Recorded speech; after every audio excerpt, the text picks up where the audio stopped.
श्री स्वामी समर्थ। जय जय स्वामी समर्थ। स्वामींचं नाव घेऊन आजच्या ह्या नवीन व्हिडिओला सुरुवात करते। हिंदू धर्मात चतुर्थी तिथीला श्री गणेशाची आराधना करणे आणि त्यांचे आशीर्वाद घेण्यासाठी सर्वोत्तम मानले जाते। गणाधिप संकष्टी चतुर्थीचे व्रत केल्याने मनुष्याला शुभ फळ प्राप्त होतं। यासोबतच संकष्टी चतुर्थीच्या दिवशी पूजा केल्याने सर्व वाईट गोष्टी दूर होतात आणि सर्व बाधा नष्ट होतात।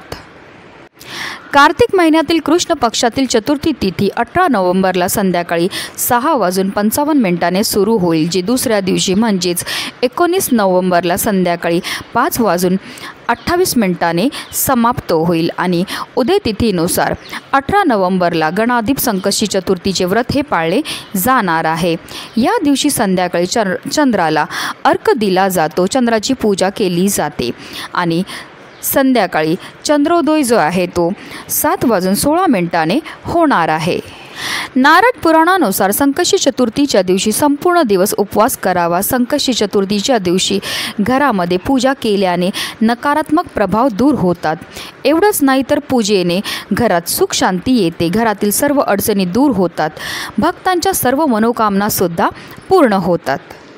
आणि म्हणूनच आपल्याला संकष्टी चतुर्थीच्या दिवशी पूजा तर करायची, सेवा तर करायची, पण त्याचबरोबर काही प्रभावी उपायसुद्धा करायचे आहेत। आणि म्हणूनच आपल्याला संकष्टी चतुर्थीच्या दिवशी 11 तांदळाचा अतिशय प्रभावी उपाय करायचा। हा उपाय केल्यामुळे आपली कितीही कठीणातील कठीण इच्छा ही साक्षात गणपती बाप्पा पूर्ण करणारच आहेत, पण आपलं 7 पिढ्यांचं दारिद्र्य नष्ट करून आपल्या आयुष्यामध्ये सुख समृद्धी ऐश्वर हे कायम टिकून राहणार आहे। अतिशय प्रभावी असा हा उपाय, ज्याबद्दल सविस्तर आणि महत्त्वाची अशी माहिती मी तुम्हाला या व्हिडिओमध्ये देणार आहे, तर व्हिडिओ पूर्ण पहा। आणि जर तुम्ही माझ्या चॅनलवर नवीन असतील तर चॅनलला सबस्क्राईब करा आणि शेजारी बेल आयकन सुद्धा प्रेस करा, जेणेकरून तुम्हाला माझ्या नवनवीन व्हिडिओचं नोटिफिकेशन हे मिळत राहील आणि तुम्ही एक पण व्हिडिओ मिस करणार नाही। संकष्टी चतुर्थीच्या दिवशी आपल्याला सकाळी ब्रह्ममुहूर्तावर उठायचं आहे आणि स्नानही करायचे। स्नान केल्यानंतर आपल्याला स्वच्छ वस्त्र हे परिधान करायचे। जर तुम्हाला शक्य असेल तर लाल किंवा पिवळ्या रंगाचे वस्त्र परिधान करा। त्यानंतर सर्वप्रथम आपल्याला देवघरामध्ये दिवा हा प्रज्वलित करून घ्यायचा आहे, कारण कोणतीही सेवा किंवा कोणताही उपाय जो आहे तो आपल्याला अग्नीच्या साक्षीने करायचा आहे। त्यानंतर आपल्याला सूर्यदेवाला जल हे अर्पण करायचं। जल अर्पण करताना ओम सूर्यदेवाय नमः, ओम आदित्याय नमः या मंत्राचा आपल्याला जप हा करायचा आहे। आणि त्यानंतर आपल्याला विधिवत श्री गणपती बाप्पांची पूजा ही करून घ्यायची आहे। आता तुमच्याकडे गणपती बाप्पांची मूर्ती असेल तर त्यांना तामनामध्ये आपल्याला घ्यायचं आहे आणि त्यांना तुम्ही जलाभिषेक किंवा पंचामृताने अभिषेक हे करू शकतात। अभिषेक करताना आपल्याला निरंतर ओम गणपते नमः या मंत्राचा जप करायचा आहे, किंवा तुम्ही गणपती अथर्व शीर्षमचं पठण केलं तरीही चालणार आहे।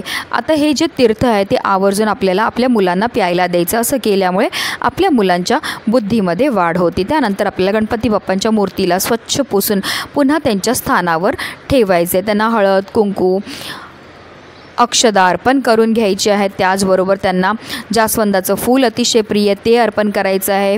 दुर्वाची जुडी आपल्याला अर्पण करायची आहे। दुर्वाची जुडी गणपती बाप्पांना अर्पण करताना आवर्जून आपल्याला आपल्या मनातली इच्छा बोलून ती दुर्वाची जुडी जी आहे ती अर्पण करायची आहे। तसेच गणपती बाप्पांना गोडाचा नैवेद्य हा अर्पण करायचा आहे। तुम्ही जर मोदक बनवले असेल तर तो दाखवा, किंवा तुम्ही गुळ खोबऱ्याचा नैवेद्यसुद्धा गणपती बाप्पांना अर्पण करू शकतात। त्याचबरोबर आवर्जून आपल्या मुलांकडनं सुद्धा आपल्याला काही सेवा ह्या करून घ्यायच्यात। आपल्या मुलांच्या हाताने सुद्धा आपल्याला गणपती बाप्पांना जास्वंदाचं फूल तसेच दुर्वाची जुडी ही अर्पण करायला लावायचे। त्याचबरोबर आपल्या मुलांकडनं गणपती अथर्व शीर्षमचं तसंच गणपती बाप्पांचं नामस्मरण आपल्याला करून घ्यायचं आहे। तर मुलं लहान असतील तर तुम्ही म्हणा, त्यांनी श्रवण केलं तरीही चालणार आहे। कमीत कमी एकदा तरी त्यांच्याकडनं ओम गणपते नमः किंवा ओम श्री विघ्नहर्ताय नमः या मंत्राचा तुम्हाला जप हा करून घ्यायचा आहे। ह्या सेवा आपल्या मुलांकडनं करून घेतल्यामुळे आपल्या मुलांना प्रत्येक क्षेत्रामध्ये भरभरून यश तर मिळतं, पण त्यांच्यावर कधीही कोणत्याही प्रकारचं वाईट संकटसुद्धा येत नाही।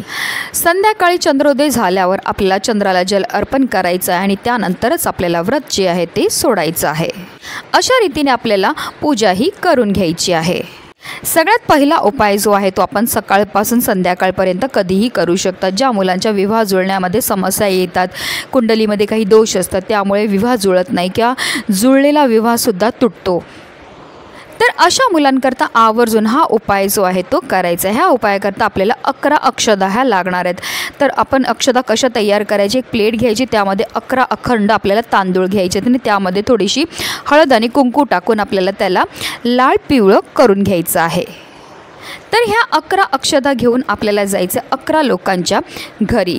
सगळ्यात पहिल्या घरी गेल्यानंतर आपल्याला त्यांच्या देवघरामध्ये जायचं आणि त्यांच्या देवघरामध्ये असणाऱ्या गणपती बाप्पांच्या डोक्यावर आपल्याला एक अक्षदा ही टाकायची आणि टाकताना आपल्याला बोलायचं, ज्या रीती तुझ्या डोक्यावर मी अक्षदा टाकते तशाच माझ्या पण डोक्यावर अक्षदा पडू दे, माझा विवाह जुळण्याचे योग जे आहे ते फारच लवकर जुळून येऊ दे, अशा रीतीने आपल्याला बोलायचं आहे आणि अक्षदा ही अर्पण करायची। अशाच रीतीने आपल्याला 11 लोकांच्या घरी जायचे, 11 वेळा गणपती बाप्पांच्या डोक्यावर अक्षदा टाकायचे आणि 11 वेळा आपल्याला हे वाक्य जे आहे ते बोलायचं आहे। आता काही कारणास्तव तुम्हाला 11 लोकांच्या घरी जाऊन हा उपाय करणं शक्य नसेल तर तुम्ही 11 गणपती बाप्पांच्या मंदिरामध्ये जाऊन सुद्धा ह्याचप्रमाणे हा उपाय जो आहे तो करू शकतात। हा अतिशय चमत्कारिक उपाय आहे। जर तुम्ही खऱ्या मनाने खऱ्या श्रद्धेने गणपती बाप्पांवर विश्वास ठेवला आणि हा उपाय केला तर निश्चितच तुमचे लग्न जुळायचे योग हे जुळून येणार आहेत। कारण संकष्टी चतुर्थीच्या दिवशी नेहमीच्या तुलनेत 1 सहस्त्रपटीने गणेश तत्व हे कार्यरत असतात आणि जर हा उपाय जाऊन आपण मंदिरामध्ये केला तर आपल्याला केलेल्या उपायाचं त्वरित फळ हे प्राप्त होत असतं। पुढचा उपाय हा नारळापासून आपल्याला करायचा आहे। नारळ हा गणपती बाप्पांना अतिशय प्रिय आहे। तसेच नारळाला श्रीफळ असं सुद्धा म्हटलं जातं, कारण नारळाला माता लक्ष्मीचं स्वरूपसुद्धा म्हटलं जातं। जर आपल्या घरामध्ये वारंवार संकट येत असतील, आलेला पैसा टिकून राहत नसेल, घरामध्ये सारखी भांडणं कलह आजारपण होत असेल तर आवर्जून आपल्याला हा उपाय जो आहे तो मंदिरामध्ये जाऊन करायचा आहे। तर ह्या उपायाकरता आपल्याला एक नारळ हा लागणार आहे। नारळामध्ये पाणी असणं गरजेचं आहे। त्याचबरोबर आपल्याला 21 दुर्वांची जुडीसुद्धा लागणार आहे। तर आपल्याला काय करायचं आहे, नारळ घ्यायचं आहे, त्या नारळावर आपल्याला 21 दुर्वांची जुडी ठेवायची, तसेच एक लाल जास्वंदीचं फूल ठेवायचं आणि आपल्या यथाशक्तीप्रमाणे आपल्याला त्यावर दक्षिणाही ठेवायची। तुम्ही 11, 51, 100 कितीही रुपये हे ठेवू शकता। त्याचबरोबर त्या नारळावर आपल्याला लाल कलाव्याचा जो धागा असतो, ज्याला रक्षासूत किंवा मोली धागा म्हणतो, तो सुद्धा ठेवायचा आणि ह्या सर्व वस्तू घेऊन जायच्यात आपल्या घराजवळ असणाऱ्या गणपती बाप्पांच्या मंदिरामध्ये। गणपती बाप्पांच्या मंदिरामध्ये गेल्यावर आपल्याला सर्वप्रथम गणपती बाप्पांसमोर दिवा हा प्रज्वलित करून घ्यायचा। गणपती बाप्पांना हळद कुंकू अक्षदा अर्पण करून घ्यायचे, धूपदीप अगरबत्ती दाखवून घ्यायची आणि त्यानंतर हा जो नारळ आपण घेऊन गेलेत त्या नारळाची शेंडी जी आहे ती गणपती बाप्पांच्या दिशेने ठेवायची आहे।